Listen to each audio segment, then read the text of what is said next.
આટલી બધી કેરી જોઈને મનમાં લડ્ડુ ફૂટ્યા, પણ ખિસ્સામાં હાથ ગયો તો ખબર પડી કે લડ્ડુ બધા પડી ગયા. હું ગયો તો રાજકોટના મેંગો માર્કેટમાં, જે કુવાડવા રોડ ઉપર આવેલ છે, અને જ્યાં જો ત્યાં અત્ર તત્ર સર્વત્ર જો આ ગાડી આવી છે મેંગોની. હાય, અને અહીંયા જો હરાજી થઈ રહી છે.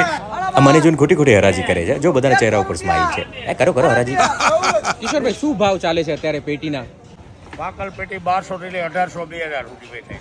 અને અત્યારે 4 ડઝન 5 ડઝન. કારણ કે આ વખતે સાસણ સાઈડ થી તો નથી આવી પ્રોપર કેરી, તો અત્યારે ક્યાંથી આવે છે કેરી? રત્નાગીરી આપું વકલમાં તો મિનિસ્ટર આવે, NAP આવે, આનંદ માર્ગો આવે, બધા અલગ અલગ વકલ આવતા હોય. અને આ વખતે જે આવક ઓછી છે તેના કારણે થોડા ભાવ વધારે છે આ વખતે. ભાવ વધારે ન કહેવાય. આ ગયા વર્ષના પ્રમાણમાં ભાવ ઓછા છે. ચૂંટણીના હિસાબે માર પડ્યો છે. કેટલી આવક રોજ થતી હશે ડેઈલી આખા રાજકોટની મેંગોની? 10,000 પેટીનો હાફૂસની આવક. અને ખપત પૂરેપૂરી. રોજે રોજ. આપણી સાથે બચ્ચુભાઈ છે, જે મુંબઈથી કેરી લઈને આવે ટેમ્પોમાં. બચ્ચુભાઈ, કેટલા દિવસ લાગે